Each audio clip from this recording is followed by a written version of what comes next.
Mereka membunuh orang yang dibunuh itu diserupakan dengan yang ingin mereka bunuh. Ini yang tertulis di dalam Al-Quranul Karim. Sedangkan ketika Al-Quran menganulir adanya hal tersebut, terjadi penyaliban, ada pembunuhan, berarti ada dong yang masuk dalam kuburan, ya kan? Ada dong yang disalib, ada. Nah sekarang permasalahannya adalah penyaliban menurut Al-Quran hanya diberikan kepada orang yang dikutuk oleh Allah.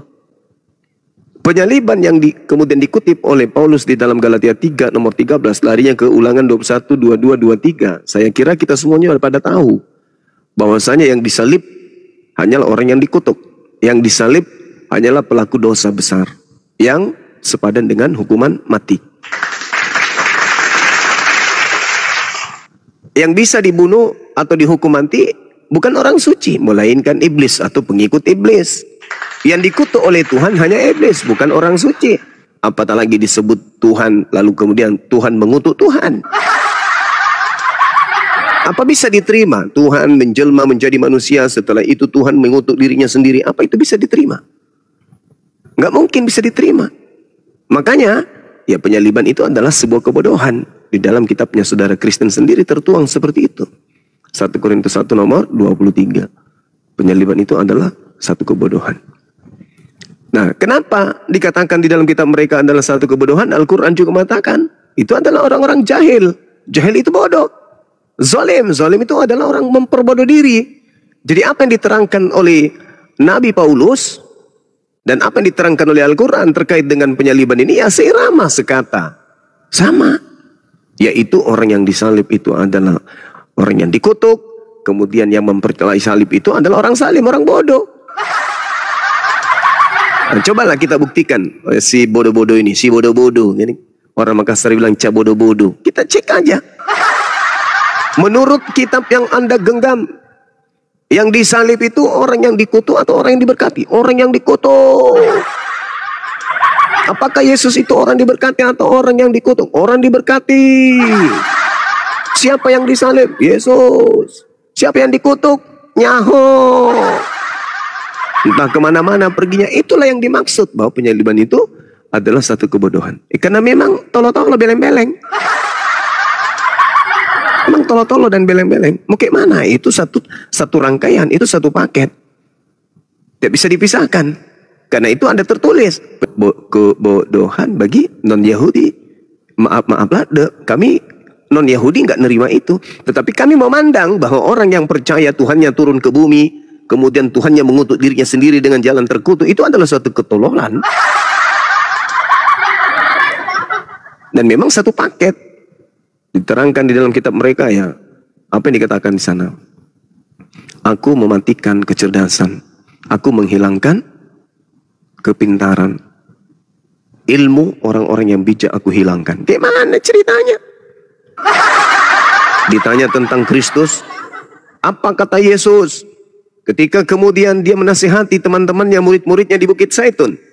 Jelas katanya di sana.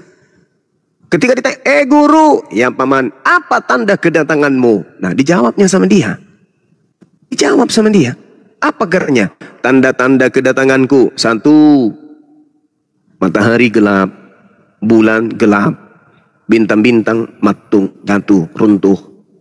Kuasa langit bergunjang. Nampak di tengah langit aku, anak manusia. Apalagi masih kurang. Dikatakan juga bahwa seluruh manusia akan melihat aku di atas langit. Apa sudah terjadi? Tidak terjadi. Jadi kalau kata Yesus, kalau ada yang mengaku nih, ada yang mengaku, aku bertemu dengan Kristus di padang gurun. Dia mengajarkan aku untuk memerdekakan kalian dari penghambaan diri kepada Tuhan. Aku bertemu dengan Kristus di padang gurun. Dia menganjurkan kalian jangan lagi ikuti Torah. Aku bertemu dengan Kristus di padang gurun. Dia sudah menghalalkan babi. Aku bertemu dengan Kristus di padang gurun. Katanya kamu janganlah bersunat. Aku bertemu dengan Kristus di padang gurun. Katanya semuanya boleh kau makan. Aku bertemu dengan Kristus di padang gurun. Katanya anak lebih tua daripada ibunya. Aku bertemu dengan Kristus di padang gurun. Katanya ada Tuhan ada manusia melahirkan Tuhannya. Apa kata Yesus? Percaya atau jangan percaya? Jangan percaya. Sebab kapan kamu percaya, kamu beleng-beleng. Kan itu dalil. Itu kan dalil. Kalau ada yang mengaku bertemu dengan Kristus, perintahnya apa? Percaya atau jangan percaya? Ya jangan percaya, Cak Ayu. Begitu. Jadi kalau mereka ini mempertahankan kemudian akidah mereka, maka mulut mereka harus ditukar. Maksudnya Bang Suma, bibir atas ke bawah, bibir bawah ke atas. Maksudnya kebalik. Yang dibilang jangan percaya, nanti dia mengatakan percaya. Nah inilah mereka kan. Kalau ditanya marah, disampaikan ngamuk, emosi, nanti ujung-ujungnya larinya ke Nabi Muhammad. Nggak ada hubungannya pun. Justru Nabi Muhammad yang menerangkan wa ma qatalu wa ma salabu walakin syubbiha lahum. Nabi Muhammad yang menjelaskan itu. Seirama dengan ucapan Yesus dalam Matius 24. Nomor 24. Sebab Kristus palsu. Nah, kan ada Kristus palsunya. Akan datang. Apa tujuannya dia datang? Melakukan banyak mujizat. Apa tujuannya melakukan mujizat? Sekiranya mungkin menyesatkan murid-murid pilihan juga. Sederhana kok itu. Kalau mau waras. Tapi kalau tidak mau waras itu berat, bukan sederhana. Sekira begitu ya sebagai penutup pertemuan kita pada siang hari ini. Demikian. Siap. Oke, ada Pendeta Jerry Bulono nih baru gabung aja Pak Pendeta. Santai-santai ya diskusi Pak Pendeta. Pak Pendeta ini takut kali sama Bang Zuma aku tengok. Kenapa Pak? Belum lurus kencingnya. Ini loh, Pak Pendeta Jerry Bulono ini jujur saja saya perhatikan memang takut sekali sama Bang Zuma untuk diskusi. Padahal pendeta loh. Levelnya pendeta. Gimana kalau jemaat? Pendetanya aja takut sama Bang Zuma, gimana jemaat? Ayo yuk teman-teman Kristen yuk. Jangan ikuti bapak-bapak pendetanya yang takut untuk diskusi. Teman-teman yang jemaat bulanan, mingguan, tahunan gak apa-apa kalau mau naik dialog. Silakan. Mereka nggak takut diskusi, takut lapar aja. Bang Zuma katanya sudah lurus belum kencingnya aja tanya balik. Gini, Pak Pendeta Jerry, kalau Pak Pendeta Jerry kencingnya sudah lurus, silakan naik kirim permintaan. Kalau belum lurus berarti kalau enggak naik berarti belum lurus kencingnya. Gitu aja sih. Bang Yohanes, silakan Pak Pendeta Jerry Bulono. Sekali-sekali terima tantangan Bang Zuma. Sekali-sekali aja. Biar setengah jam gak apa-apa Pak Pendeta Jerry Bulono. Setengah jam aja diskusi. Setengah jam setelah itu selesai. Maksudnya orang-orang yang naik. Maksudnya apa ini? Ini sekelas pendeta kayak gini loh. Halo Majang. Coba Pak Pendeta Jerry. Aduh, ini jemaat Kristen banyak di bawah yang lagi nyimak ini. Aku undang lagi ya 2 kali nih, undang nih. Kita lihat coba. Kalau Pak Pendeta Jerry Bulono naik berarti kencingnya sudah lurus nih. Kalau tidak berani naik berarti masih bengkok kencingnya ya. Nah, 2 kali ditolak. Terakhir ya aku undang ya Pak Pendeta Jerry ya. Hilang dia woy. La ilaha illallah. Pendeta aja kayak gini loh teman-teman. Innalillahi wa inna ilaihi rajiun. Pak Pendeta Jerry. Ayo teman-teman Kristen ya. Kata beliau. Oh enggak diskusi sama Bang Zuma aja susah pungut perpuluhan, apalagi diskusi. Iya kan? Kita maklumi itu, kita maklum. Padahal mereka ini harus menjadi pawang utama untuk melumpuhkan kemudian argumentasi Bang Zuma dan apologet Islam lain. Betul sekali. Tapi dengan kata lain kalau mereka melumpuhkan itu berarti melumpuhkan Bible. Karena Bible yang kita bawakan ini. Kan begitu. Kalau kita lihat nih di dalam Lukas 21 misalnya. Waspadalah kepada penyesat yang datang kepadamu dengan memakai namaku dan berkata akulah dia. Ya, jangan kamu percaya. Saatnya sudah dekat. Nah, saatnya sudah dekat itu kan artinya lebih dekat kepada masa murid-murid Yesus. Kan begitu. Oke, ada Bang Victor ini kayaknya Kristen nih. Victor Daniel. Ah ya, Victor Daniel Tari. Kok lebih berani jemaat daripada pendeta? Aduh. Ya, Dek Victor, selamat siang. Selamat siang bang. Ya, Kristen ya? Kristen ya. Ya, mau membahas tema ini bang? Mampu kira-kira membahas tema ini? Boleh. Dalam Bible, silakan. Nah itu ada dua Kristus satu yang palsu katanya. Terus Ya, yang, betul. maksudnya yang dua Kristus satu palsu itu yang mana tuh bang? Yang satu lagi yang mana bang? Oke, ntar ya nanti dijelaskan sama Bang Zuma. Sabar dulu, saya atur dulu pemalnya biar kelihatan bagus. Habis terima telepon Bang Zuma baru menjelaskan kepada dirimu. Teman-teman di tap-tap layar ya di akun dosen Oten. Abang ini sudah sering baca Bible-nya bang? Ya sering. Tahu kan di dalam Lukas 2 nomor 11 itu ada yang lahir di situ. Telah lahir hari ini, telah lahir bagimu juru selamat Kristus Tuhan di kota Daud. Itu kan tulisannya? Ya benar. Nah yang kedua, di dalam kisah para pewarta 2 nomor 36 juga kan ada tertulis di situ. Bahwa Petrus itu memberitakan, jadi seluruh kaum Israel harus tahu dengan pasti bahwa Elohim telah membuat Yesus yang kamu salibkan itu menjadi Tuhan dan Kristus. Udah ini. Silakan Gurunda Zuma, Bang Zuma masuk. Ini adik kita mau belajar nih. Ya, silakan. Assalamualaikum Dinda Dito, apa kabar? Waalaikumsalam warahmatullahi wabarakatuh. Masya Allah. Alhamdulillah sehat. Alhamdulillah. Abang mudah-mudahan juga sehat selalu. Amin. Sehat Dinda, sehat. Ya, gimana Saudara Victor? Nah ini temanya kan dua Kristus tuh bang. Satu palsu Iya. katanya. Ya, Yang maksud orang abang tuh apa tuh bang? Mana yang palsu, mana yang asli, dan kenapa dibahas ada yang palsu gitu? yang menunggu Mesias itu bukan Romawi. Yang menunggu Mesias itu adalah Yahudi. Tuhan menjanjikan Mesias kepada orang Yahudi. Tidak pernah Tuhan menjanjikan Mesias untuk Romawi. Jadi, orang Kristen ini kan yang lebih tua dari seluruh sekte Kristen itu adalah orang Roma, penyembah dewa-dewa. Elohim, Yod-Heh-Vaveh, Tuhannya Yahudi itu, secara tradisi, secara budaya, secara akidah, secara kepercayaan, dari nenek moyang mereka, Nabi Abraham alaihissalam, mereka menunggu manusia yang diurapi, bukan Tuhan yang dibunuh.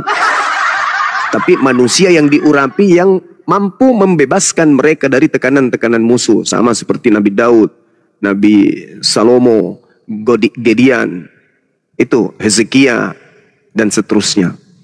Jadi mereka menunggu umat yang dijanjikan kepadanya Mesias atau Kristus. Mereka menunggu orang yang diurapi, bukan Tuhan yang mati nebus dosa di atas pohon, bukan.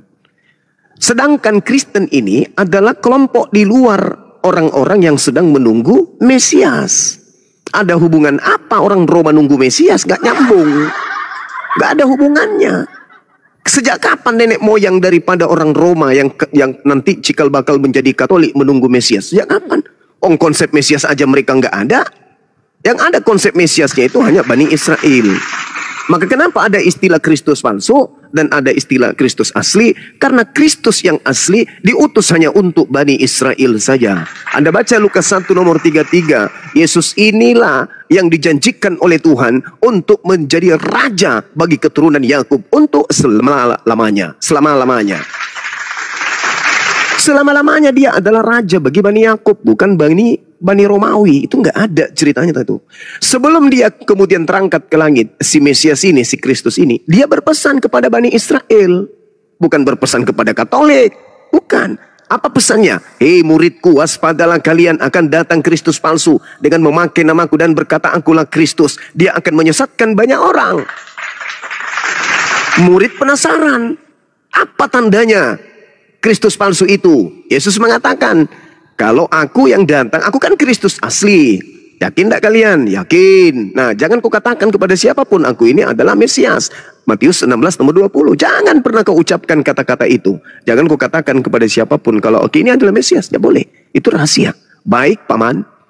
Nah, di Bukit Zaitun, di Matius 24, di nomor 3, murid-murid datang tuh bertanya kepada guru.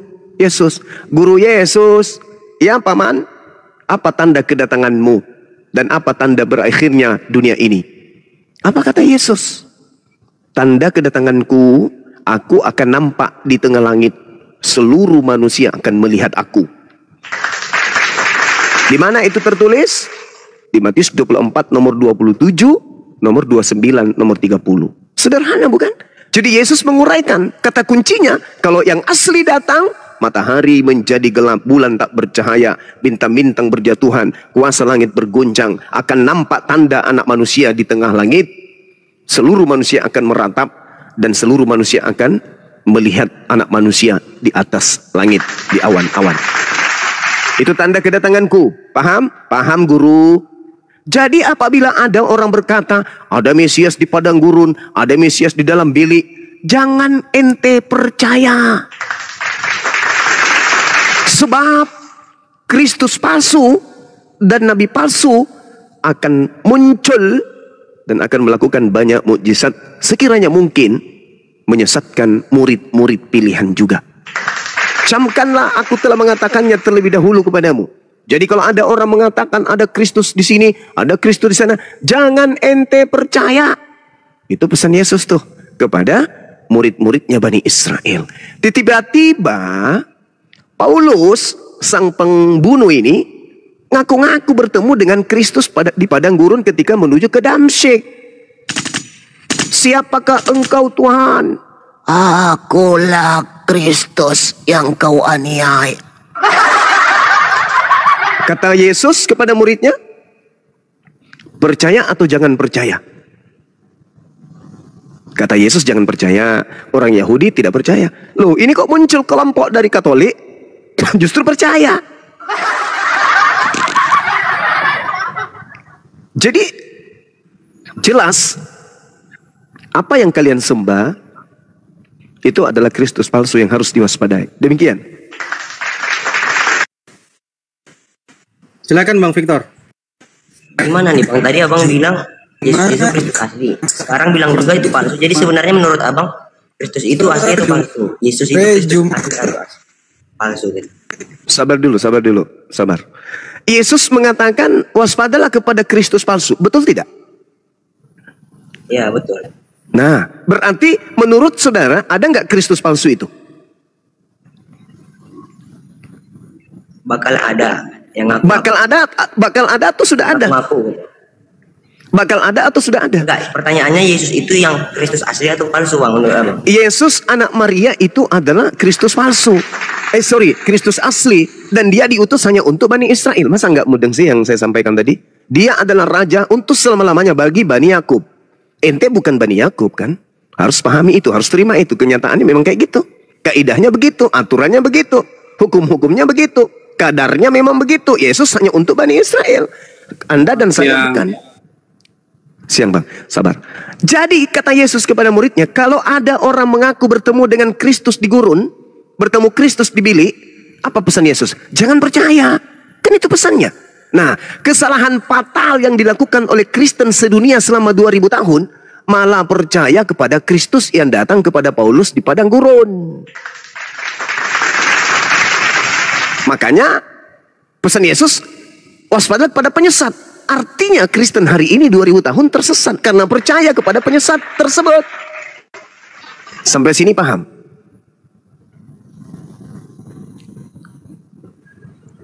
Kok penyesat Bang? Tapi Abang bilang Kristus yang asli. Yang asli berarti nggak nyesat Bang? Gimana sih pengertian yang Abang? Yang datang kepada Paulus itu palsu. Kan Paulus mengaku bertemu dengan Kristus di padang gurun. Nasihat Yesus, jangan percaya kepada oknum yang mengaku bertemu dengan Kristus di padang gurun. Jangan percaya. Itu nasihat Yesusnya. Tapi apabila itu kan ada yang berkata, Bang, yang menjumpai Paulus itu adalah Kristus. Dengan jangan Anda buktikan tanda-tanda Bang. Bukan cuma omongan doang, bukan cuma karangan doang. Aku bertemu sebelum ke situ. Sebelum ke situ, perintah Yesus percaya atau jangan percaya? Itu dulu. Terlepas dia asli atau palsu, pertanyaan saya, perintah Yesus percaya atau jangan percaya? Ya, percaya katanya. Mana ada? Ini Belum fokus dia rupanya. bukan belum fokus, memang harus mati-matian mereka menjaga majikan mereka, yaitu Kristus palsu ini. Mereka harus mati-matian menyembunyikan identitas iblis yang ada di dalam agama mereka yang mengaku sebagai Kristus. Harus. Al-Quran saya mengatakan itu. Wa ikhwanuhum yamuddunahum fil ghayyi tsumma la yukesirun. Kalian adalah pahlawan-pahlawan setan yang menolong setan untuk durhaka kepada Tuhan. Makanya kata Al-Quran, innal ladzina kafaru yuqatiluna fi sabilit tagut. Orang-orang kafir itu berjuang mempertahankan kemudian menjadi pahlawan bagi iblis. Kata Quran. Yesusnya mengatakan jangan percaya, ente mengatakan percaya. Itulah tanda bahwa Anda ini adalah pasukan setan. Maaf ini, saya agak keras supaya otak Anda yang buntu itu sedikit bisa kemasukan oksigen. Karena kalau Anda digituin, kalian selama-lamanya akan mati dalam kekufuran. Yesus mengatakan jangan percaya. Anda melawan Yesus kalau Anda percaya kepada Paulus. Anda melawan Yesus kalau Anda percaya kepada Paulus. Karena Yesus mengatakan, jangan engkau percaya. Kalau Anda mengatakan percaya, maka Anda melawan Yesus. Itulah yang disebut waspadalah kepada penyesat yang datang kepadamu. Jadi terjawab sudah. Kenapa di dalam Matius 7 nomor 22 nomor 23 Yesus mengusir Kristen? Karena Yesus tidak percaya. Karena Kristen tidak percaya kepada Yesus. Yang mereka percaya adalah Yesus palsu yang datang kepada Paulus. Nasihat Yesus, jangan percaya. Kristen mengatakan, percaya dong. Nah ini akibatnya. Inilah akibatnya. Apa akibatnya ketika Anda percaya kepada Paulus yang memberitakan ketemu dengan Kristus? Anda percaya Tuhan inkarnasi jadi manusia. Anda percaya manusia melahirkan Tuhan. Anda percaya anak Maria Tuhan segala macam tete bengeknya. Itu karena Anda sudah disesatkan. Saya ulang lagi, Saudara Victor. Ketika Yesus mengatakan, apabila ada orang berkata Mesias di sini, Mesias di sana, Mesias di padang gurun, Mesias ada di dalam bilik, perintah Yesus apa? Jangan percaya atau percaya? Silakan. Jangan percaya katanya. Jangan percaya. Kalau percaya disesatkan nggak? Kalau percaya disesatkan nggak?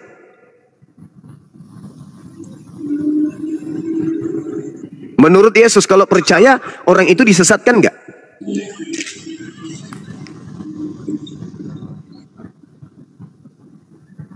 Ayo saudara, nggak apa-apa, nggak apa-apa. Supaya oksigennya masuk di kepala. Menurut Yesus orang yang percaya akan disesatkan nggak? Ayo, Sebentar, Victor, sebentar dulu kebenaran, biar Victor dulu ya. Ayo Victor, dijawab Victor. Kalau Bukan orang itu mic-nya. percaya kepada pengakuan ada Kristus di padang gurun, orang itu disesatkan atau tidak? Ayo saudara. Ya, benar. Disesatkan. Nah sekarang posisi Anda sebagai Kristen, menurut Anda sesat atau tidak sesat?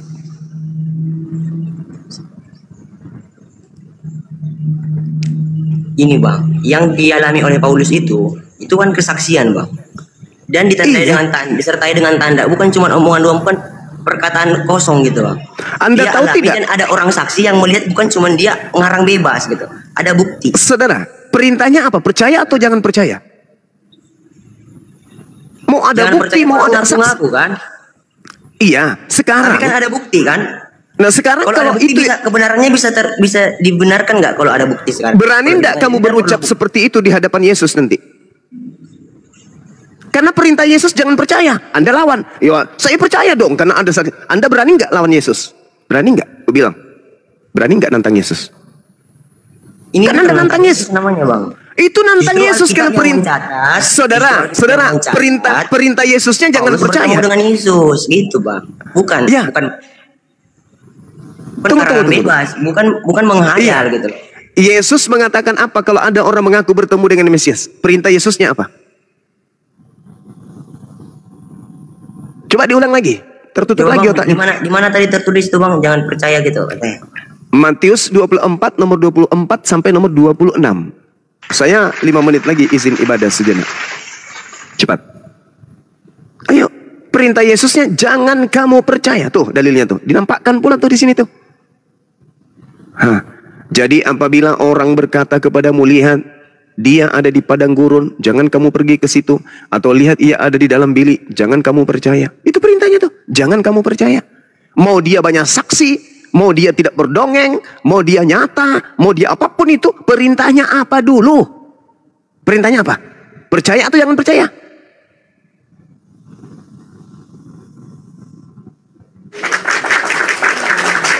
Itu loh. Anda sudah ada pada posisi percaya. Sekarang saya tanya, menurut Yesus kalau orang percaya, apa yang terjadi pada orang tersebut? Disesatkan bukan?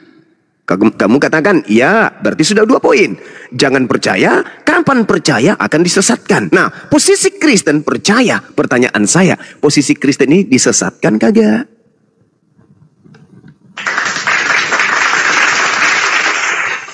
Kan kuncinya, kalau kamu percaya, kamu disesatkan.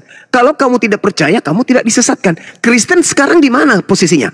Percaya. Nah, sekarang kalau Kristen percaya, posisi Kristen ini sesat tidak.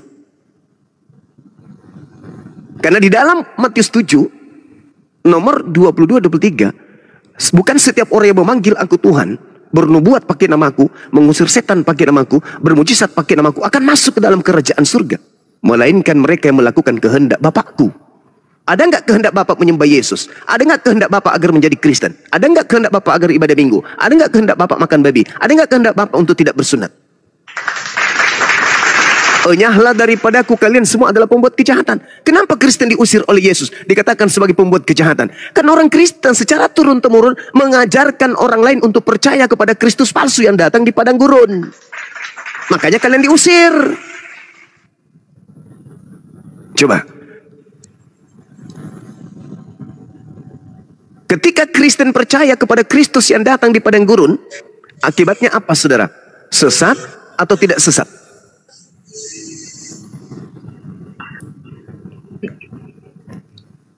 Sesat, masuk neraka, Paman. Ayo, saudara Victor, jujur. Ini Victor kan pikiran kotor. Tolong pikirannya dibersihkan dulu. Supaya bisa jujur kawan, maafkan saya. Memang obat itu kadang pahit. Tapi supaya Anda sehat, ikhlaskan diri Anda untuk diterapi. Tadi malam itu ada kurang lebih 20 orang saya las kepalanya. Las karbit. Ya saya berharap saudara hari ini juga ya kebocoran di otak itu bisa saya tambal. Kristen ketika percaya kepada Paulus itu sama dengan sesat. Kuncinya itu di situ. Kenapa Yesus melarang jangan percaya, jangan percaya. Dan Yesus ulangi sampai 2 kali loh. Bahkan dia mengatakan, camkanlah. Aku telah mengatakannya kepadamu terlebih dahulu. Camkan. Apa maksud dari penekanan kata camkan itu? Waspadalah dengan sungguh-sungguh. Hati-hatilah dengan sungguh-sungguh. Waspadalah dengan benar-benar. Jangan sepele, jangan ceroboh, jangan anggap enteng, jangan anggap biasa. Jangan tidak kau hiraukan. Harus kau konsentrasi betul. Jangan sampai kau disesatkan ketika ada orang datang dengan berbagai macam mukjizat, menyembuhkan orang mati bangkit dan seterusnya. Jangan kau percaya. Itu nasihat Yesus. Apabila kamu percaya dengan seperangkat ajaran-ajarannya, maka engkau akan tersesat. Bukan hal biasa itu. Coba Anda baca nomor 3-nya. Ketika Yesus duduk di Bukit Zaitun, muridnya datang berbicara seorang diri, berbicara dengan cara pribadi, ngomong rahasia di situ.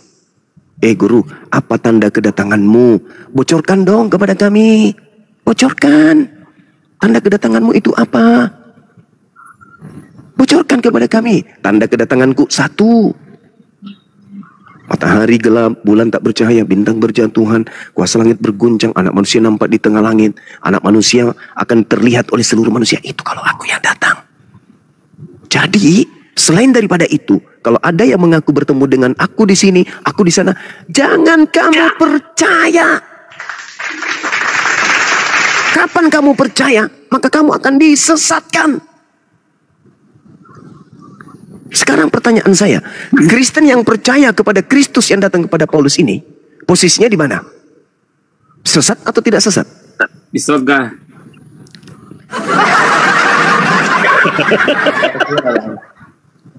Sesat atau tidak, saudara Victor? Tidak sesat, Bang. Hah? Tidak sesat. Anda melawan Yesus. Udah, aku ngomong ya bang. Iya, silakan. Habis ini saya ibadah.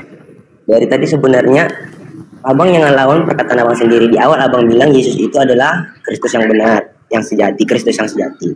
Terus di bawah lagi abang bilang Yesus itu Kristus palsu lagi. Nah, abang ambil dua-duanya nih, suka abang gitu. Tapi nggak apa-apa, terserah, lanjut lagi. Abang bilang lagi bahwa yang bertemu dengan Paulus itu adalah Yesus yang palsu. Sementara perkataannya nggak ada perkataan yang lain yang berbeda dari Yesus yang sebenarnya. Dia hanya mengkonfirmasi bahwasanya akulah Yesus yang hidup itu. Karena Paulus kerjanya menganiaya orang-orang Kristen pada saat itu. Dan terlihat dan benar bahwa itu adalah yang benar. Setelah bertemu dengan Kristus yang itu, Paulus ada pertobatan, Bang. Hidupnya semakin lebih baik.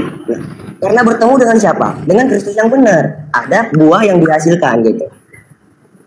Perintah Yesusnya kalau ada yang mengaku, hanya itulah perbuatan Tuhan sejati. Hanya Tuhan yang bisa mengubahkan seseorang. Apalagi yang Paulus bukan setengah-setengah kejahatannya, bukan orang yang biasa-biasa, bukan perbuatan yang sepele yang dia lakukan, hanya yang luar biasa membakar orang Kristen gitu. Tetapi setelah bertemu dengan Yesus, ada pertobatan yang dialami. Dan begitu juga doa saya, semoga abang mengalami hal tersebut supaya abang bertobat.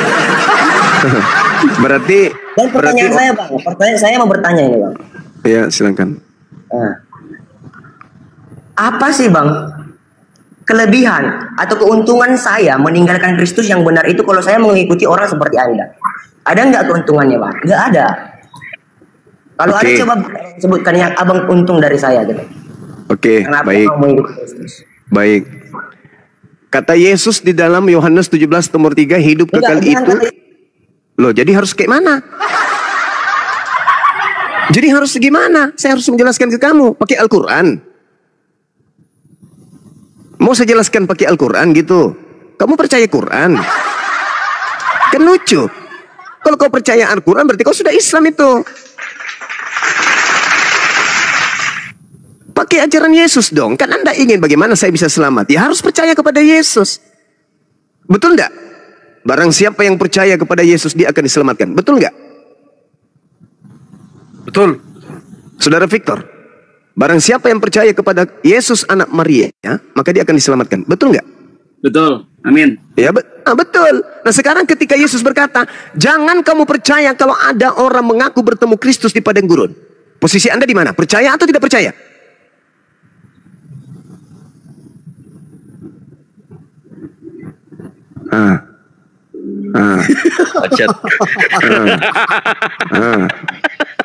Gimana? Kamu belum jawab pertanyaan saya.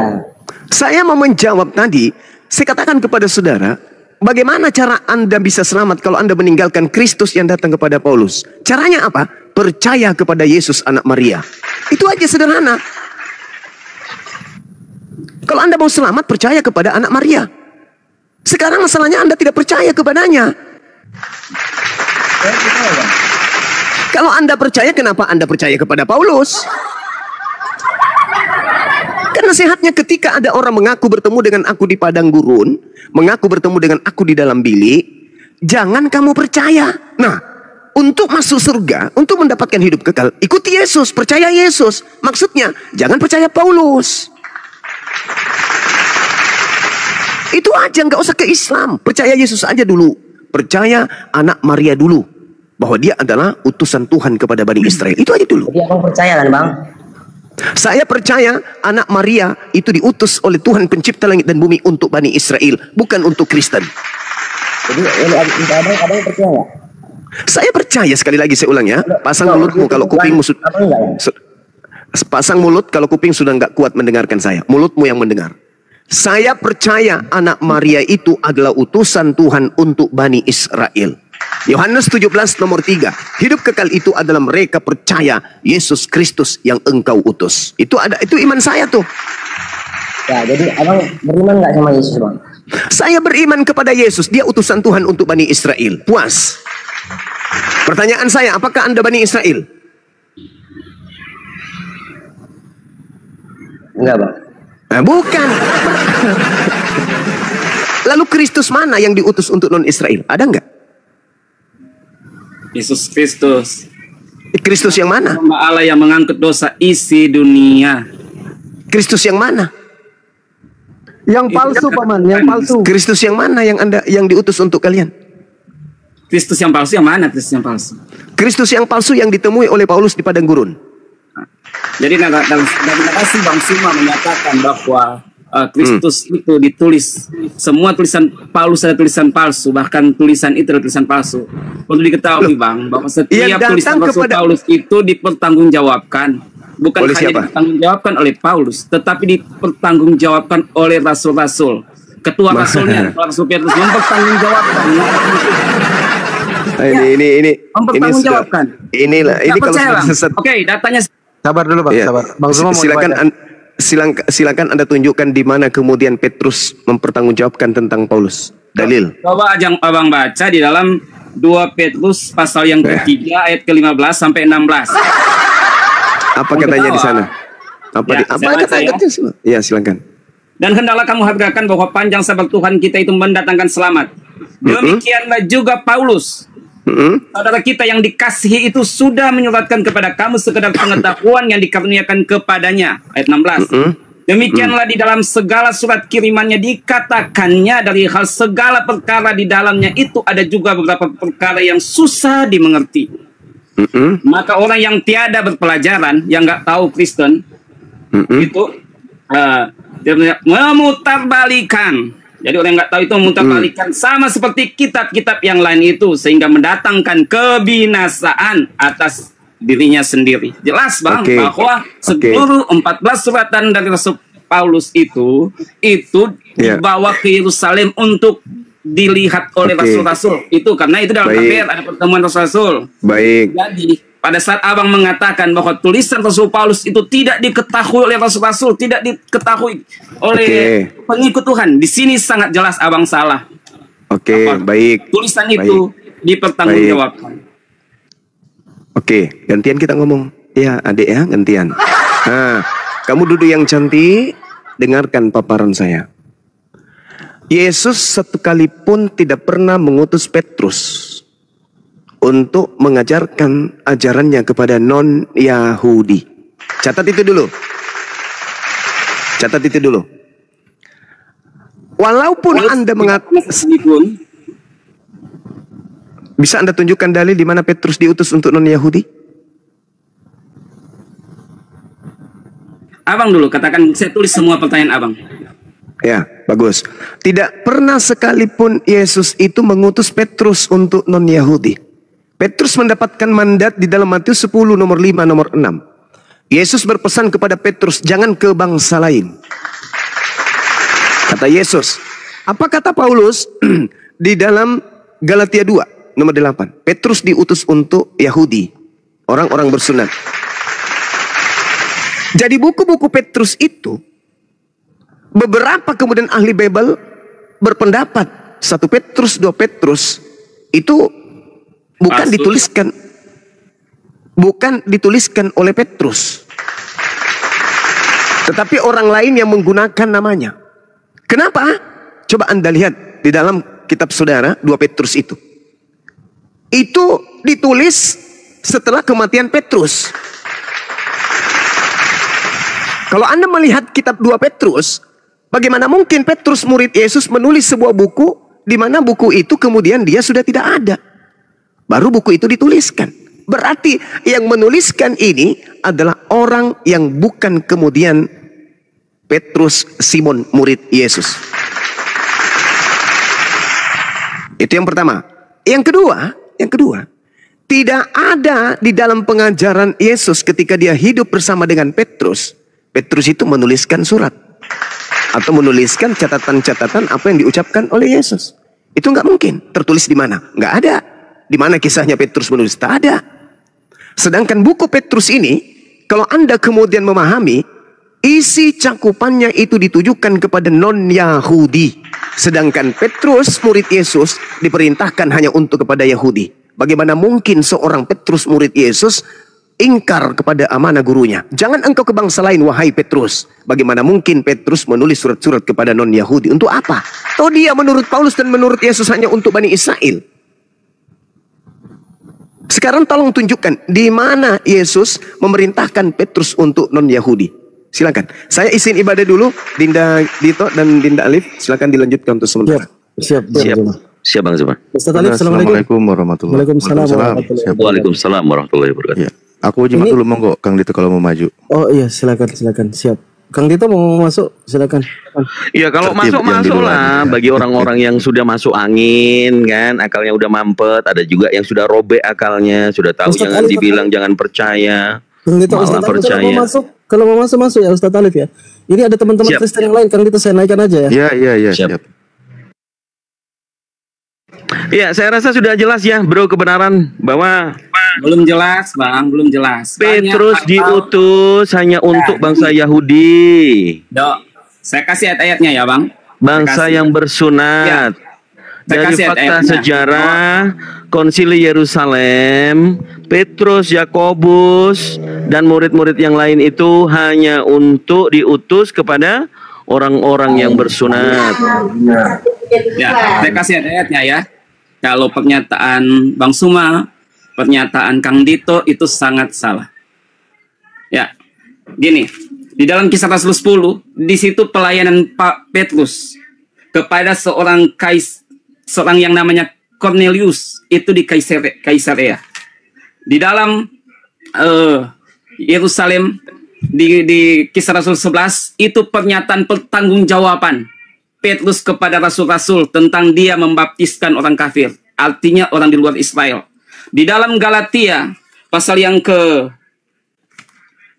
Galatia 1 ayat yang ke-2. Ini gimana ini Di situ, beritakan. Ya, Kalau saya kasih kau tunjuk mengutip ayat-ayat yang tentang menyatakan bahwa Petrus, Petrus melayani di orang kafir. Kalau kau mengutip tentang Petrus, tetapi yang kau gunakan dalil yang dikatakan oleh Paulus, gimana nyambungnya? Bang, kan saya sudah kasih ayatnya. Masa kurang lengkap lagi nih, Bang? Kau nggak dengar tadi? Taman, Tulisan masa Petrus itu, penulisan Paulus. Ini. tulisan Petrus itu, menurut ahli biblika dan pendeteksi penganalisa Bible, 1 Petrus, 2 Petrus itu bukan tulisan Petrus. Oke. Gini, Macam mana sih? Enggak, Kenapa? gini. Kita kembali dulu. Substansi kita adalah belum selesai, Bang. perintah Yesus. Kalau ada yang mengaku bertemu dengan Mesias di padang gurun, kamu percaya atau jangan kamu percaya? Konteks ayatnya harus diperhatikan, Bang. Memang. Pernyataan di dalam kitab ini, Dengarkan, Konteks selalu saya katakan, Kang Dito, substansi yang kita bahwa- bicarakan di ranah publik media Gini, Bang. ini, Jadi, jangan Abang mengaburkan sesuatu yang sudah Gini. kita perjelas. Pada Iya, Bang. saat Jadi, murid-murid Yesus bertemu dengan Yesus dan bertanya, Matius 24 nomor 3, tentang apa kedatanganmu? Kemudian di situ secara persuasif, heart to heart, face to face, Yesus mengatakan, kalau ada yang berkata Mesias ada di padang gurun, kamu percaya atau jangan kamu percaya? Kalau Silakan, nggak jawab, oke. kalau nggak jawab, aku tendang Ini matamu. saya mau jawab semua karena jawab banyak pertanyaan Kang Dito yang harus saya jawab, yang Kang Dito belum menjawab pertanyaan saya. Gimana Kang Dito sudah masuk pada pertanyaan yang lain? Ini substansinya. Kamu Diskusi masuk, ini, kamu mau memblurkan dua pernyataan Kristus dari Bang ini. Suma bahwa pelayanan Petrus itu hanya untuk orang kafir. Dan saya menunjukkan ayat-ayatnya. Ini jago bahwa kali ini pelayanan kalau mau Petrus itu lompatin di luar topik orang ini. kafir. Ini Yang jago kedua, kali. Ini jago kali kalau Ini, Bang. mengeblurkan suatu Ini, tema. Bang. Yang kedua, Enggak, Bang, aku kan nggak itu- mau. Aku nggak mau. Saya kembali lagi ke Victor. Ya, kalau kamu mau berbicara tentang pengajaran Petrus dan Paulus, Ya, nanti apa-apa. dulu. Apa-apa. Tunggu Bang Juma, ya. Ini Oke. pemahaman kita tentang Kang dua Dito. Petrus. Silakan Ustaz. Saya coba kasih di dalam kitab KPR itu kan khutbah Petrus juga kan ya, KPR. Gini, Bang. Anda setuju nggak? KPR 1, KPR 2, KPR 3 itu adalah khutbahnya Petrus. Bang berita kan? Oh dengan saya, oke. Ya, kalau di dalam kisah Rasul, Enggak, saya tanya dulu, saya bukan minta penjelasan. Anda setuju nggak? pasal Itu 2, Bang. ada- Pasal 2 lebih tepatnya pasal yang kedua. Itu Iya, adalah baik khutbah pasal Petrus. 2. Oke, saya bantu bacakan dulu ya, biar tidak kemana-mana. Begini, Ya. dia membuat sebuah pengumuman. Hai orang-orang Israel, yang bukan Israel tidak hai. Dengarlah perkataan ini, yang aku maksudkan. ialah Yesus dari Nazaret, seorang yang telah ditentukan Allah dan yang dinyatakan kepadamu dengan kekuatan-kekuatan dan mujizat-mujizat dan tanda-tanda yang dilakukan oleh Allah dengan perantaraan Yesus di tengah-tengah kamu yang seperti yang kamu tahu. Petrus membuat pengumuman itu untuk orang Israel atau bukan? Untuk orang Israel. Yang bukan Israel itu nggak hai menurut Petrus. Makanya Petrus memang untuk orang Israel gitu loh. Atau Bani Israel atau orang Yahudi. Berkaitan tentang Yesus yang diutus untuk orang Israel, Petrus sendiri sudah membuat pengumuman. Oke? Dan Petrus mengumumkannya kepada orang-orang Israel. Nah, kembali lagi ke ayat tadi. Bagaimana ciri-cirinya juga pengikut Kristus palsu ketika Yesus mengajar. Ini juga nanti kembali kepada Victor. Saya mohon izin sedikit masuk ini Kang Dito. Karena begini, ada dua macam dasar kata Yesus. Setiap orang yang mendengar perkataanku ini dan melakukannya, ia sama dengan orang bijaksana yang mendirikan rumahnya di atas batu. Kemudian turunlah hujan dan datanglah banjir. Lalu angin melanda rumah itu, tetapi rumah itu tidak rubuh, sebab didirikannya di atas batu. Mendengar perkataan Yesus dan melakukannya. Apa yang diajarkan oleh Yesus agar didengar perkataan itu sehingga orang itu punya pondasi yang kokoh? Yesus berkata di ayat sebelumnya, ini Matius 7 ya, 24 yang barusan saya baca. Di ayat sebelumnya dia katakan, pada waktu itulah aku akan berterus terang kepada mereka dan berkata, aku tidak pernah mengenal kamu, enyahlah daripadaku kamu sekalian pembuat kejahatan. Nah, ini harus didengar. Ketika didengar perkataannya, orang itu seperti mendirikan rumah yang pondasinya kuat. Yesus berkata pada hari-hari nanti bahwa ada orang yang akan diusir oleh Yesus. Yesus berkata, aku tidak pernah mengenal kalian. Enyahlah daripadaku kalian semua pembuat kejahatan. Ada pertanyaan, loh, siapa yang diusir? Siapa yang kata Yesus kami tidak mengenal? Kata Yesus sebelumnya, pada hari terakhir banyak orang akan berseru kepadaku, Tuhan, Tuhan, bukankah kami bernubuat demi namamu, mengusir setan demi namamu, dan mengadakan banyak mujizat demi namamu. Orang yang mengusir setan, bermukjizat, bernubuat, pakai nama Yesus, orang ini kata Yesus, aku tidak mengenal kalian, aku tidak mengenal engkau. Sementara, kita bisa melihat banyak dari kekristenan yang katanya bernubuat, bermukjizat, penyembuhan orang dan sebagainya, pakai nama Yesus itu dikabulkan. Bisa sembuh dalam nama Yesus, bus, sembuh, kan gitu. Nah, kata Yesus, aku tidak mengenal mereka. Jadi siapa sebenarnya yang membantu mereka untuk menyembuhkan itu?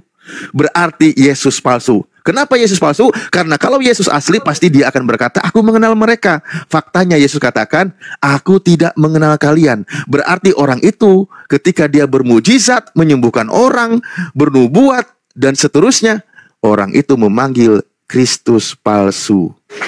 Karena Yesus yang asli berkata, aku tidak mengenal kalian. Dari pernyataan Bang Alif ini, ternyata Bang Alif lah yang mengabulkan akan bunyi ayat itu. Enyalah daripadaku, hai engkau sekalian yang melakukan kejahatan. Walaupun mereka Kristen, tetapi mereka melakukan kejahatan. Itu. Memang doa mereka dikabulkan, tetapi karena perbuatan mereka jahat. Apa perbuatan jahat itu? Perbuatan jahat itu mereka tidak dengar-dengaran kepada Tuhan. Kata Yesus, Yesus kenal nggak? Logikanya gini. Oke, kita baca ayatnya. Iya, kata Yesus, Yesus kenal nggak? Konteks ya. Kan kita kembali ke Iya, yang diusir oleh Yesus tadi itu, yang kan Anda juga setuju bahwa dia itu adalah Kristen. Kata Yesusnya, Yesus kenal mereka enggak? Artinya, kalau dia jahat sedangkan Kristen masuk neraka, apatah lagi bukan pengikut Kristus. Apatah lagi yang tidak percaya kepada jalan kebenaran itu. Apatah lagi yang tidak percaya kepada kehidupan itu. Percaya kepada jalan yang hanya satu-satunya. Kenapa? Karena Kristus sendiri berkata, dia bisa menyuruhkan malaikat. Apalagi sekalian aja lah lo bikin revisi yang terbaru lah gitu loh, pakai TL-mu kau gabungin dengan TB-mu gitu loh, nggak nyambung kok dari tadi. Yang kita baca, yang dibaca Ustadz Alif, kau dengarkan dulu. Yang dibaca Ustadz Alif, apa yang kita sampaikan di sini itu mengikuti revisi terupdate dari LAI. Kau bawa yang TL, mana nyambungnya? Kalau Ya, pulau saya NTL saya sudah kan punya sudah kitab pernah PB. kita bahas. Ingat, Saya ada ini kitab PB, rananya, saya punya kitab ini PB. rananya. Saya Kalau kau ikuti. nggak berhenti ngomong, aku turunin. Nah, iya. Coba ini ya, kita Ya, lihat silakan, dari Ustaz. sebelumnya. Ketika Yesus berkata waspadalah terhadap Mesias palsu, nabi palsu akan menyesatkan orang pilihan. Di situ kan berkata apa? Dia akan melakukan tanda-tanda yang dahsyat dan melakukan mukjizat-mukjizat. Kata Yesus, akan ada yang melakukan mukjizat-mukjizat, tapi itu mengikuti Mesias palsu. Di situ poinnya. Ada Mesias palsu, ada pengajar palsu. Nah, si pengajar palsu ini atau nabi palsu ini akan melakukan mukjizat-mukjizat. Coba Kan gitu. ayat 16-nya, Bang Alif. Ayat 16-nya punya gini. Ini TB ya, saya baca TB ini. Dan Tadi sudah dari jelas buahnya lah. lah kamu akan mengenal mereka. Nah itu. Karena kenapa? Karena buah mereka melakukan kejahatan. Karena itu dikatakan ayat 15. Mereka itu nabi-nabi cakep. palsu. Cakep. Datang kepada menyamar seperti domba. Oke, Kenapa? kata Karena Yesus, pengakuan Bang. mereka jahat. Walaupun Bang, mereka iya. mengabarkan tentang Kristus. Tentang kebenaran. Memang Tuhan mempermuliakan akan pekerjaannya. Tetapi namanya kelakuan jahat, kelakuan bejat. Misalnya, perkelakuan yang tidak diinginkan Tuhan. Tentulah mereka akan masuk neraka. Itu penyayat ini. Oke, saya Walaupun tanggapi mungkin ya. ada karunia penyembuhan, ada karunia nubuatan. Tetap Iya. kuasa Tuhan itu akan terjadi, tetapi orang yang melakukan kejahatan ini tetap akan binasa walaupun dengan mujizat dia dapat melakukan mujizat karena itu kan kuasa Allah yang bekerja. Oke, Kuasa Allah oke, yang oke. bekerja. Masih nyambung. Oke, saya tanggapi ya. Di 16 Anda katakan kembali ke 16. Sepertinya Anda kurang baca. Dan dari buahnya lah kamu mengenal mereka. Dapatkah orang memetik buah anggur dari semak duri dan dari buah ara dari rumput duri? Di situ kan maksudnya buahnya adalah kejahatan. Kan gitu. Itu yang Anda bilang kan? Buah bicara tentang perbuatan, buah bicara tentang perbuatan. Coba Iya, direnungkan, perbuatannya dibaca itu dari ayat adalah awal. perbuatannya itu adalah nanti tidak sesuai dengan ajaran Yesus yang identiknya dengan kejahatan, kan gitu. Kan saya tadi sudah katakan di 23 kata Yesus, aku tidak pernah mengenal kalian, enyahlah daripadaku kamu sekalian pembuat kejahatan. Itu buahnya kan? Pembuat kejahatan seperti apa buahnya? Bernubuat pakai nama Yesus, bermukjizat pakai nama Yesus, ngobatin orang pakai nama Yesus, kan gitu. Bernubuat, ngusir setan pakai nama Yesus. Kan suka ada tuh, dalam nama Yesus, sembur-sembur, brus. Setannya pergi, pada Lucifer yang pergi, nanti balik lagi, biar kepancing, biar jadi pengikut, kan gitu. Penyesat. Karena apa? Yesus di situ katakan, pada waktu itulah aku akan berterus terang kepada mereka, enyahlah daripadaku kalian semua pembuat kejahatan. Ternyata yang pakai nama Yesus ini, orang-orang yang sering menyebut musir setan katanya bermujizat pakai nama Yesus ini, Coba orang dibaca ini ayat kata 21-nya, Yesus, Bang Ali. Supaya orang lebih jelas ini ayat kata 21-nya. Yesus pembuat kejahatan. Ayat 21-nya bunyinya gimana? Jangan dipenggal-penggal loh ayatnya. Justru dari tadi saya nurut dari Oke, saya mundur baca dari ayat 21-nya 24. gini. Enggak, saya Gini. bertanya gini, saya bertanya dulu begini Bang. Ayat ini merujuk kepada orang yang KTP-nya Kristen atau bukan? Saya KTP dulu deh. Gini kan kita bahas Enggak mau jujur. Saya baca dulu baru abang bertanya supaya diskusi kita berjalan baik gini. Ayat 21. Bukan setiap orang yang berseru kepadaku Tuhan Tuhan akan masuk ke dalam kerajaan surga. Ingat garis bawahi. Bukan setiap. Artinya kalau bukan setiap, artinya orang yang mengikut Tuhan nggak semua itu walaupun dia punya mujizat akan selamat masuk dalam kerajaan surga. Gitu.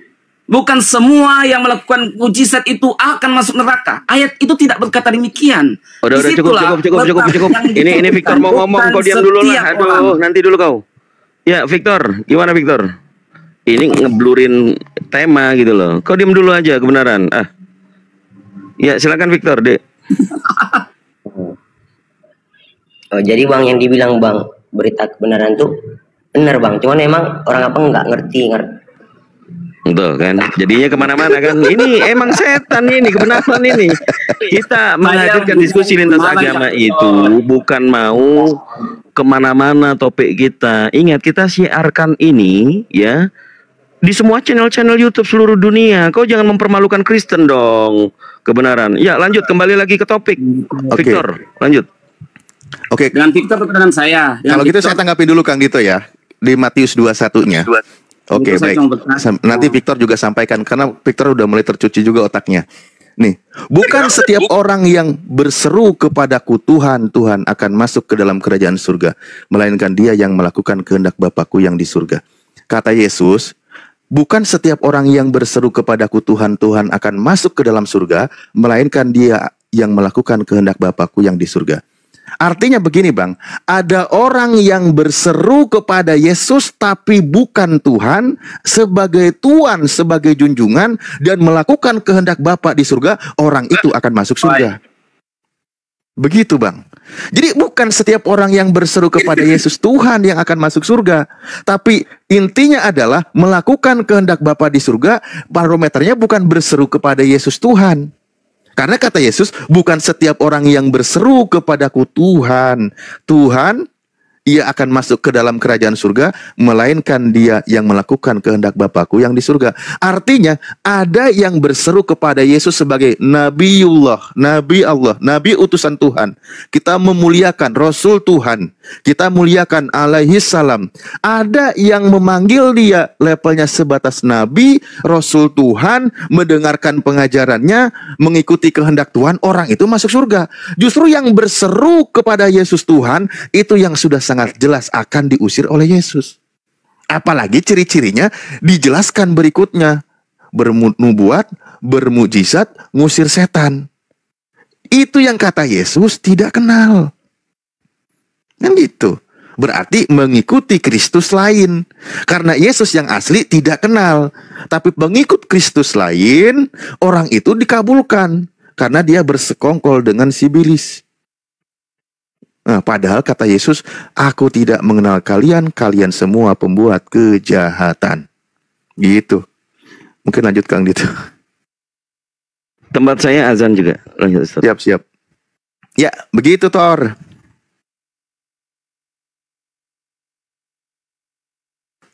Halo Bang Thor. Ya Bang, itu masih siuman? Oh iya, siap. Saya dikik tuh Bang. Gimana? Kenapa dikik tuh teman saya Bang?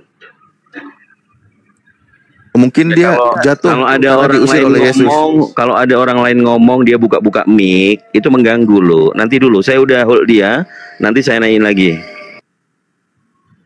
Oke, saya mau nanggapin perkataan Abang ini tadi ya, yang bahas soal Matius ini ya, Matius 7 ayat 21 tadi ya, sama 23. Dikatakan pada waktu itulah aku akan terus terang kepada mereka dan berkata, aku tidak pernah mengenal kamu. Enyahlah daripada kamu sekalian para pembuat kejahatan. Nah di ayat 21 udah jelas tuh Bang, tadi kan dibahas Abang ini juga. Bukan setiap orang yang berseru-seru kepadaku Tuhan, Tuhan akan masuk ke dalam kerajaan surga. Enggak semua orang katanya Bang. Melainkan dia yang melakukan kehendak Bapakku yang di surga. Melainkan mereka yang melakukan kehendak Bapa. Pertanyaannya, apa kehendak Bapa? Banyak banget Bang, bukan cuma satu atau dua. Itu sebabnya Abang harus baca kitab itu secara keseluruhan, bukan cuma satu ayat doang gitu. Dan dikatakan aku tidak mengenal kamu, bukan berarti dia nggak kenal ini namanya siapa gitu Bang.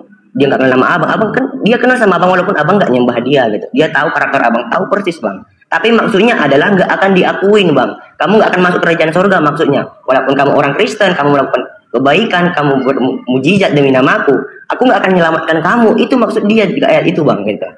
Nah jadi orang Abang harus paham Alkitab itu benar-benar. Nah selanjutnya apa saja kehendak Bapa? Melainkan dia yang melakukan kehendak Bapakku yang di surga. Kehendak Bapa itu beberapa yang saya buat di sini Bang. Yang pertama itu percaya dan menerima Yesus Kristus, karena itu adalah utusan Bapa. Kita lihat dalam Yohanes 6 ayatnya ke-40. Dikatakan begini, inilah kehendak dia yang mengutus aku, yaitu supaya mereka yang melihat anak itu dan percaya kepadanya akan mempunyai hidup yang kekal. Dan supaya setiap orang yang melihat anak itu dan percaya kepadanya mempunyai hidup yang kekal. Kehendak yang kedua yaitu mengasihi Allah dan sesamanya dalam Matius 22 ayat 37 sampai 39. Inilah hukum yang terutama, dan yang pertama kasihlah Tuhan Allahmu, dan kemudian kasih yang kedua itu kasihlah sesamamu manusia seperti dirimu sendiri.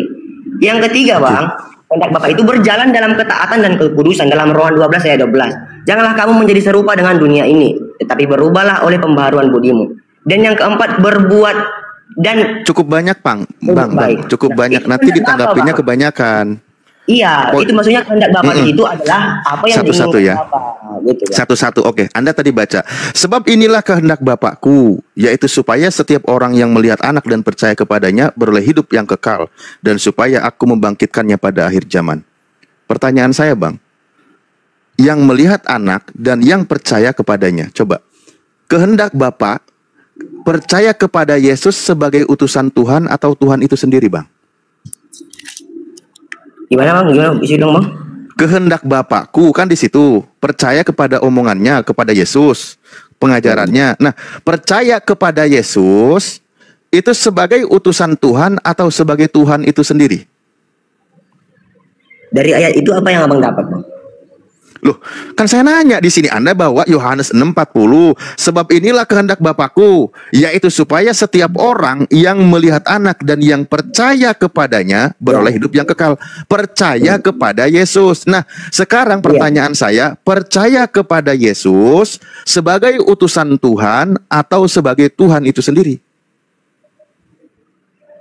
Percaya kepada Yesus karena dia juga adalah Tuhan Bang, karena dia adalah Tuhan sendiri. Karena dia adalah Tuhan itu sendiri. Dia adalah Ya, firman yang berarti ini kalau Kristus palsu, Tuhan itu sendiri nggak masalah. Tapi kalau Kristus yang asli, inilah hidup yang kekal itu, percaya Tuhan itu Esa, percaya Yesus utusan Tuhan. Kan bunyi ayatnya ada dari lisan Yesus. Kenapa engkau pelintir? Kecuali itu indikasinya pada Kristus palsu. Karena Kristus palsu itu memang hendak menyaingi Tuhan. Dia mau menyaingi Tuhan. Kristus palsu itu kan nanti sebagai ajaran Lucifer, sebagai ajaran penyesat, di mana dia juga adalah makhluk roh, yang mana Tuhan Anda juga roh. Nah, ada makhluk roh ini juga yang sama Tuhan Anda roh, dia versi kejahatannya, yang hendak menyaingi Tuhan. Padahal Yesus katakan, percaya kepada Yesus.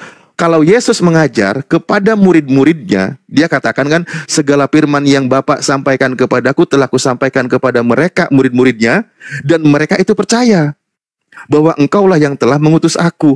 Percaya Yesus itu adalah utusan Tuhan. Murid-muridnya percaya. Nah, percaya Yesus sebagai utusan Tuhan akan memperoleh hidup yang kekal. Tiba-tiba kau balik faktanya, percaya Yesus sebagai Tuhan. Lah itu Anda sendiri sedang membantah ucapan Yesus. Yang tidak percaya ucapan Yesus itu sebenarnya siapa? Pengikut Paulus atau pengikut Yesus sih sebenarnya? Yang nggak percaya ucapan Yesus? Ya gitu Bang. Abang.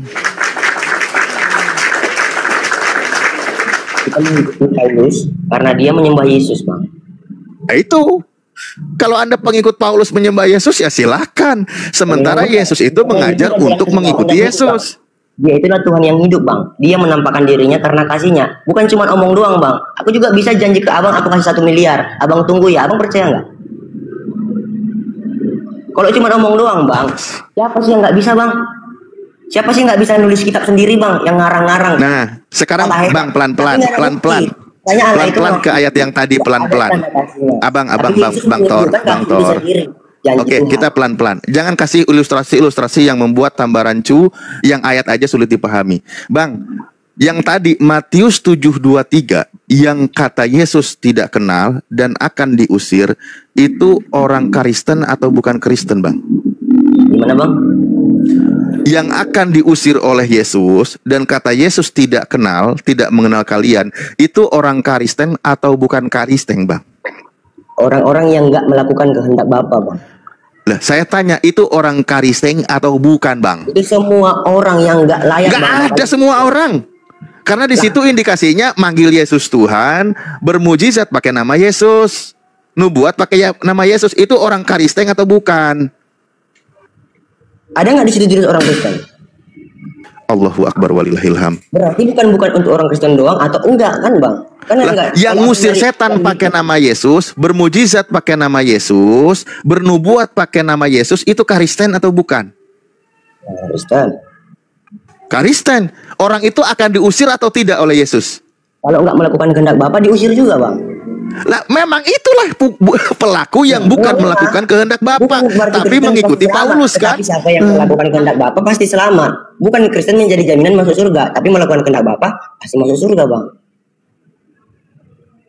Ini lagi ada Oke. Mas, izin oh Guru sudah kembali. Dinda Alif, bentar, saya waktunya singkat sekali deh, ada kegiatan soalnya. Jadi Terus lagi saya ada ingin juga bernarasi lanjut aja. Bernarasi tolong nanti dilanjutkan Dinda Dito dan yang lain. Jadi begini saudara, takaran ini kami lihat kalau di Al-Quran kan sudah final.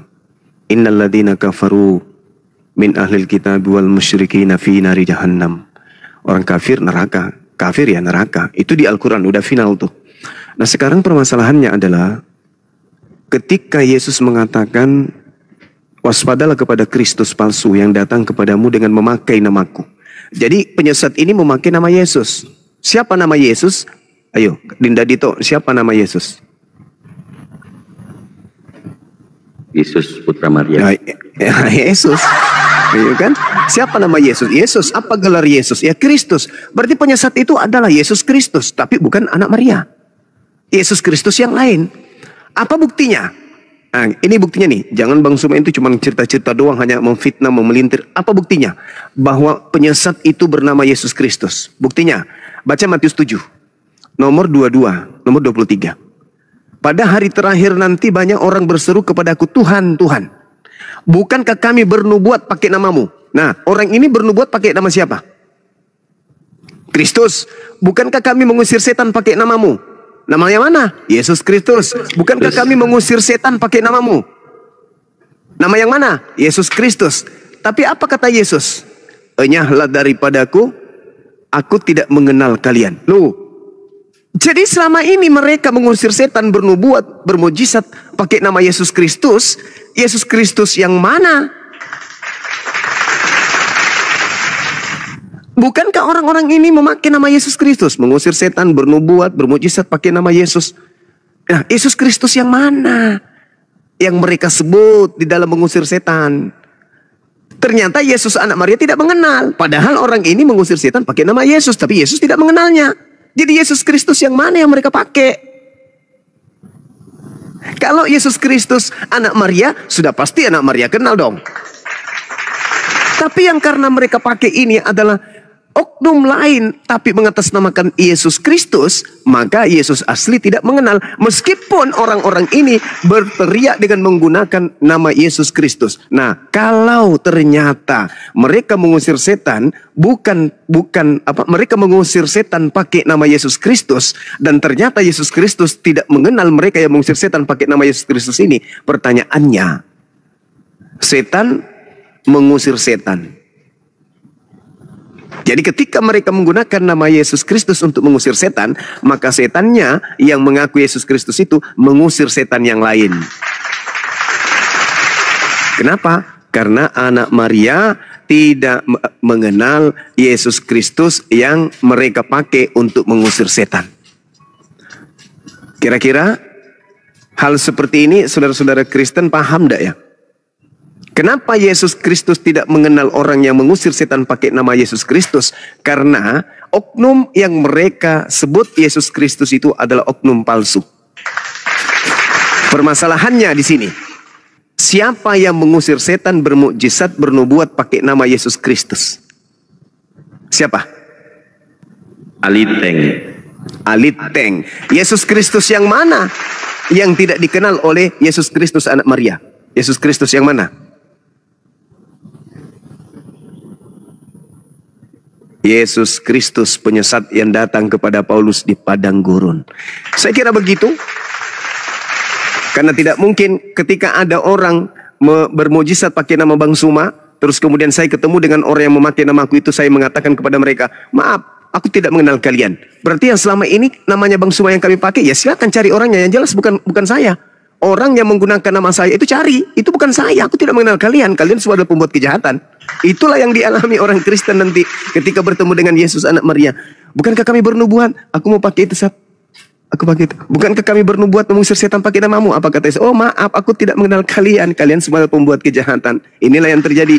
Makanya dengar ki deh. Nasihat Yesus dengar saiko dong. Yesus sudah bilang toh, waspada ki, jangan sampai disesatkan ki. Kalau ada orang datang memakai namaku dan kata akulah Kristus, jangan ki dengar ki, jangan ki percayai. Dengar saya itu nasihatnya Yesus kok dong.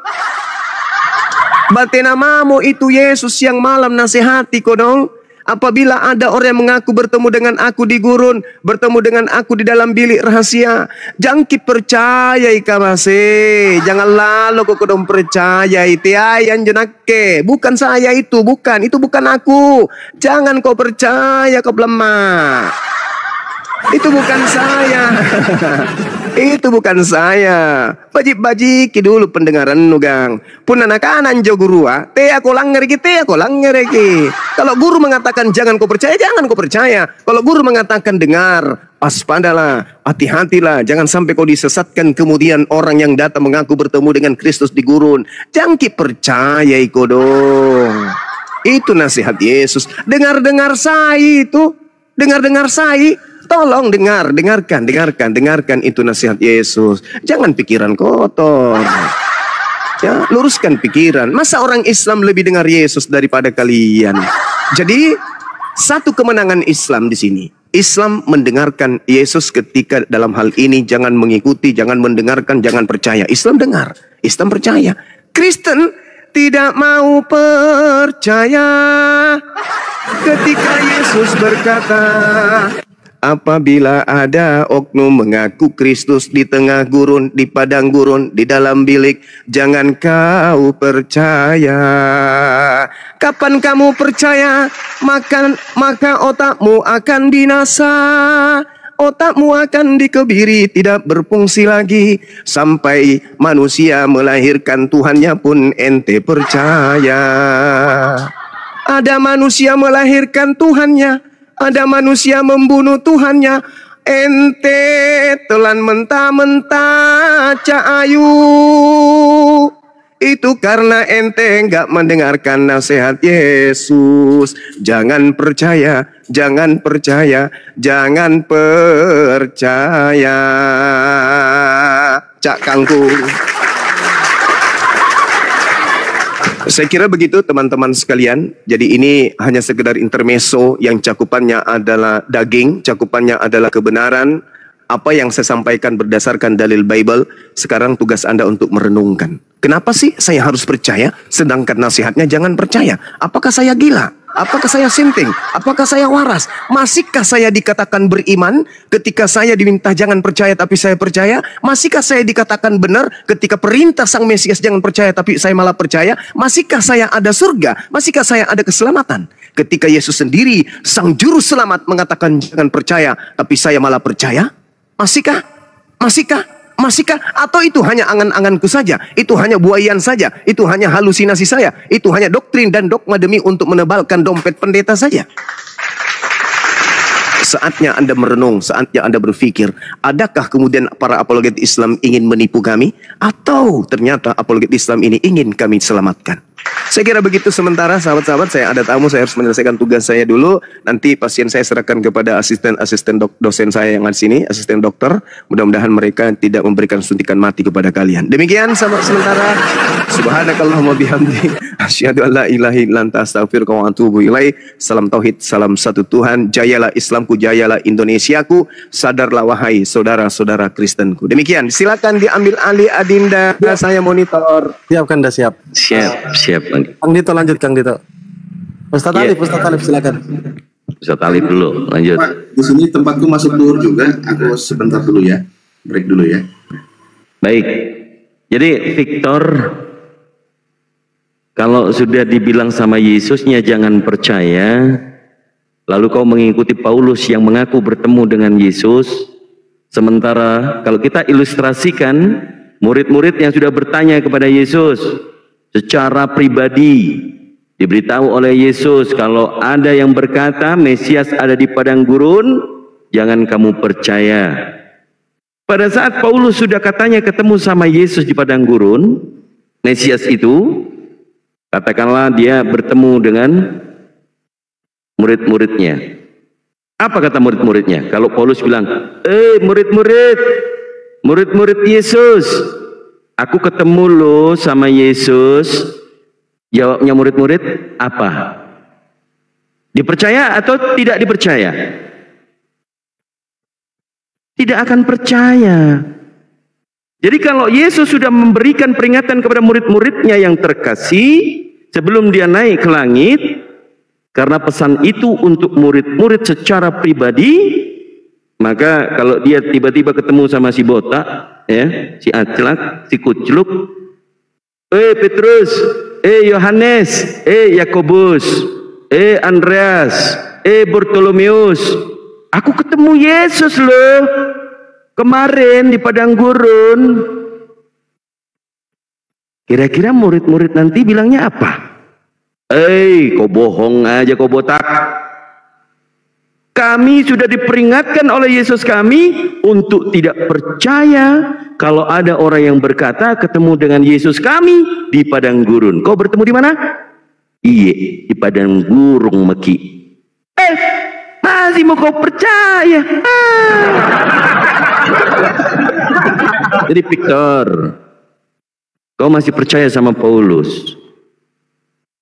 Kalau Yesus sudah berkata melalui murid-murid, masih kau percaya Paulus?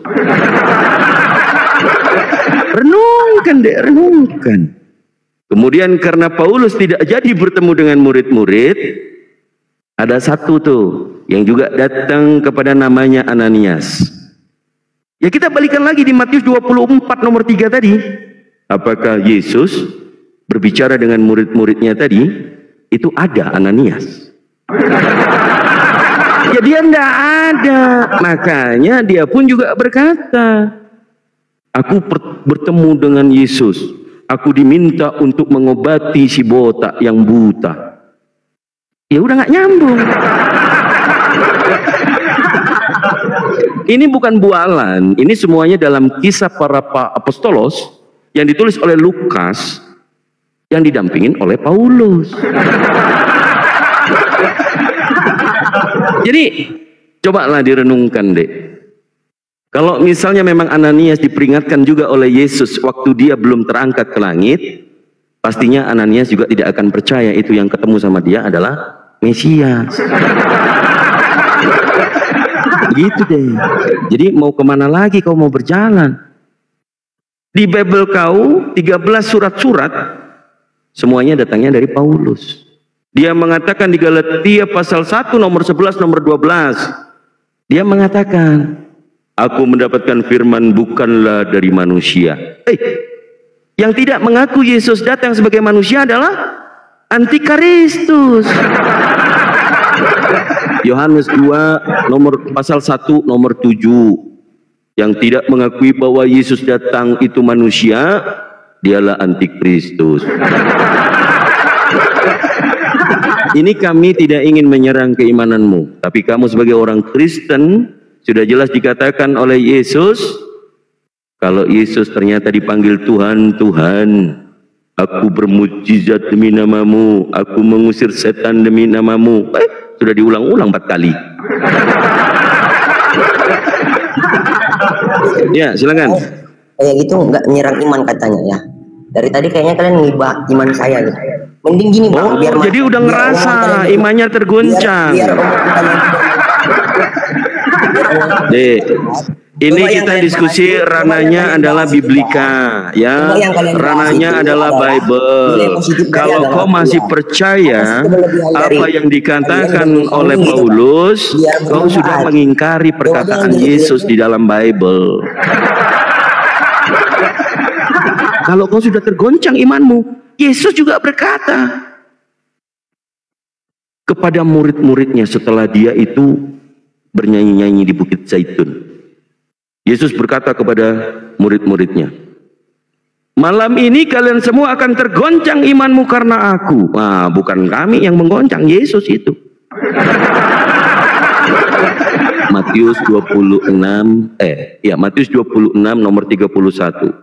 Berkatalah Yesus kepada mereka, malam ini kalian semua akan tergoncang imanmu karena aku. Sebab ada tertulis, aku akan membini gembala dan kawanan domba akan tercerai-berai. Yang menggoncang iman itu Yesus yang asli. Jangan kau bilang kami. Tinggal kau renungkan saja ya. Kalau tidak ada keperdayaan kamu mau bernarasi menjadi apologet Kristen, kau di sini cuma belajar. Semuanya yang kami dalilkan adalah di dalam Bibelmu sendiri, karena menurut di mata orang di luar Kristen tanpa doktrin, Yesus yang asli, dia berkata dengan murid-murid